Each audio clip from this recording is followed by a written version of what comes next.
오늘은 우리 5060 시니어분들이라면 은퇴 후에 정말 꼭 아셔야 할 아주 중요한 사항에 대하여 말씀드리겠습니다. 우리 주변을 보면 평생 국민연금 꼬박꼬박 잘 냈으니까 이제 나이 들어 은퇴하면 나라에서 주는 돈 편하게 받기만 하면 되겠지 하고 마음 놓고 계신 분들 정말 많더라고요.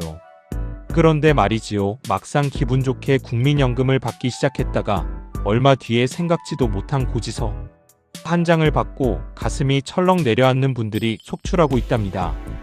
그 고지서 정체가 뭔지 아십니까? 바로 건강보험료라네요.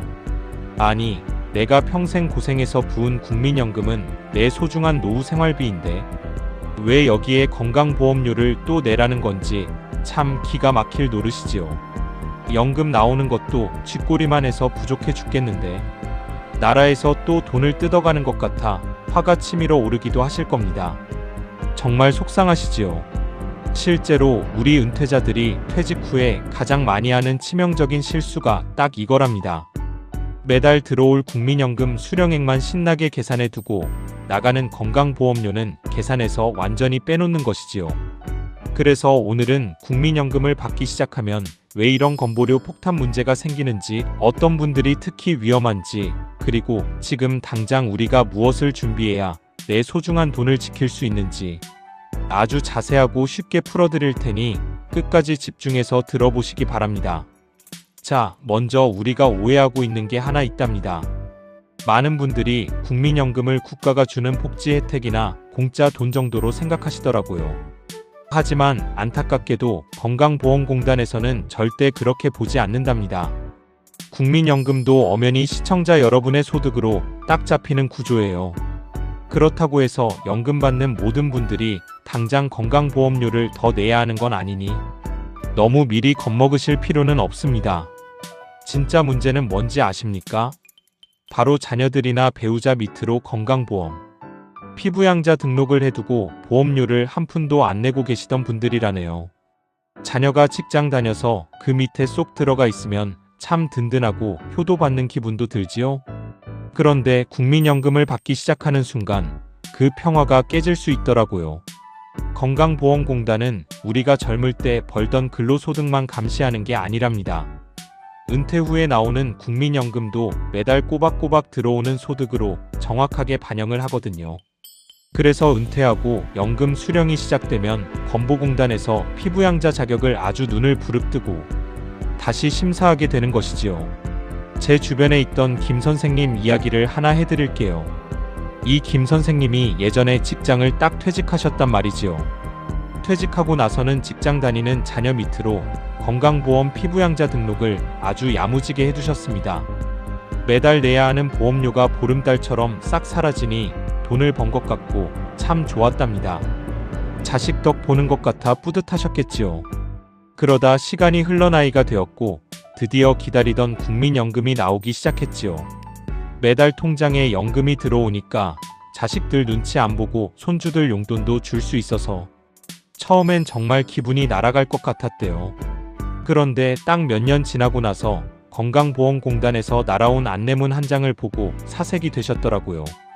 공단에서 김 선생님의 국민연금을 포함한 전체 소득을 아주 현미경 보듯 들여다보고 있었던 겁니다. 알고 보니 국민연금 금액 자체만 문제가 된 게 아니었어요.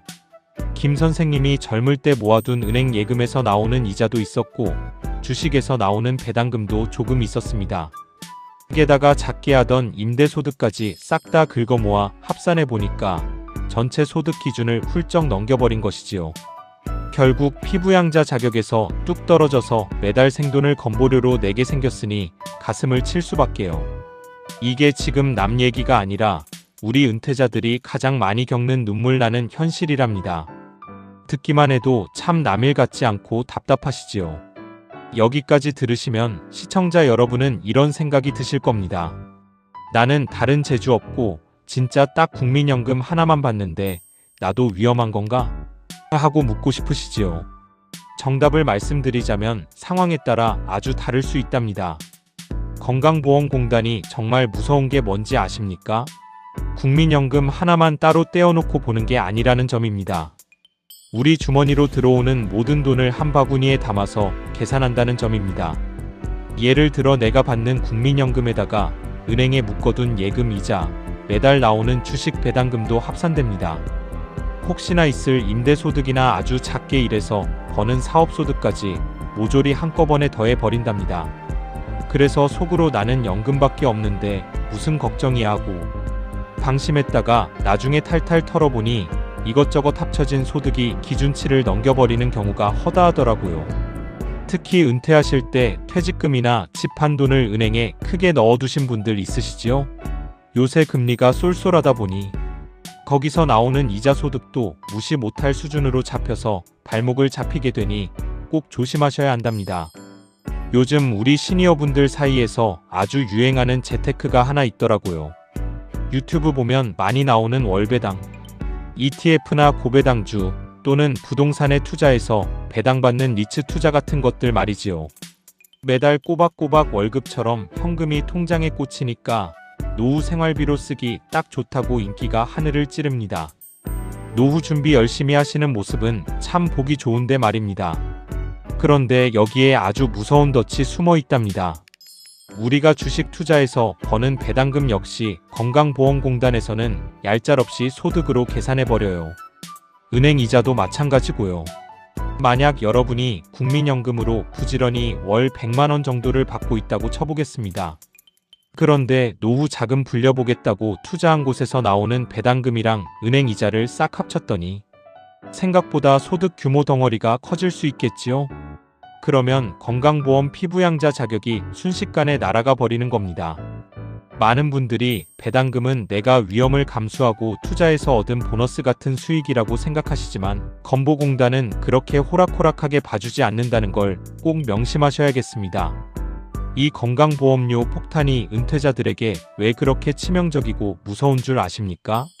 한번 내기 시작하면 중간에 쉬는 것도 없이 매달 고정적으로 통장에서 돈이 빠져나가기 때문입니다. 한여름에 트는 에어컨 전기요금처럼 매달 반복해서 우리 목을 죄어오는 것이지요.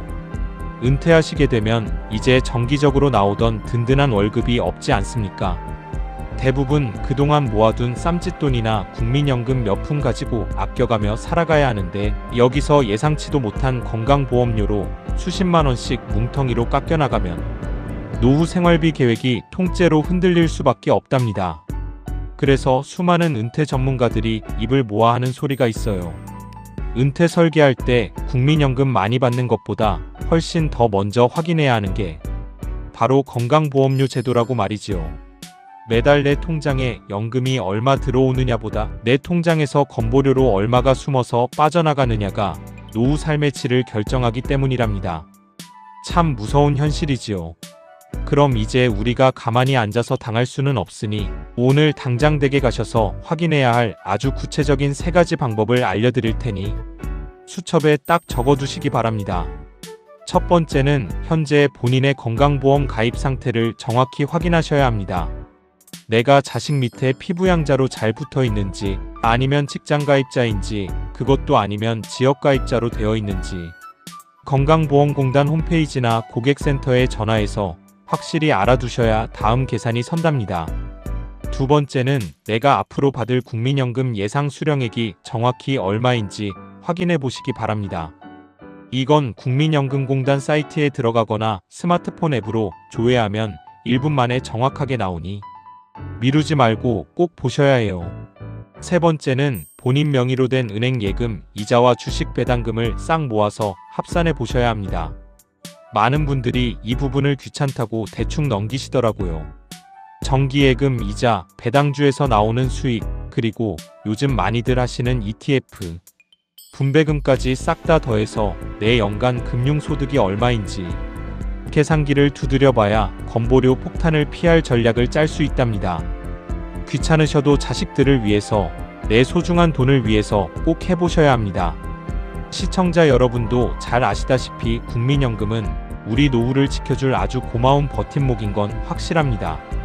하지만 국민연금 액수만 믿고 안심하다가 건강보험료라는 폭병을 놓쳐버리면 평생 모은 소중한 노후 자금에 큰 차질이 생길 수 있더라고요. 특히 지금 자녀들 밑에 피부양자로 편안하게 계시는 분들은 꼭 확인하시고 조심하셔야 합니다. 국민연금, 배당금, 예금, 이자, 임대소득 이 모든 게 합쳐져서 내 자격을 언제 박탈할지 모르니까 말이지요. 결국 진정한 노후 준비의 핵심은 돈을 얼마나 많이 버느냐가 아니라 힘들게 번 돈을 얼마나 알뜰하게 잘 지키느냐에 달려있는 법입니다. 그리고 진짜 중요한 핵심은 내 소득이 도대체 얼마를 넘어야 탈락하느냐겠지요. 그래서 다음 편에서는 구체적으로 내 소득이 딱 얼마를 넘으면 피부양자 자격에서 무조건 탈락하게 되는지 그 실제 사례와 함께 10원 한 푼 안 내고 자격을 유지하는 대박 꿀팁을 들고 찾아올 테니 기대 많이 해주시기 바랍니다. 오늘 끝까지 시청해주셔서 감사드리고 다음 주에 더 유익한 이야기로 다시 만나 뵙겠습니다. 다들 건강하시고 행복하십시오. 감사합니다.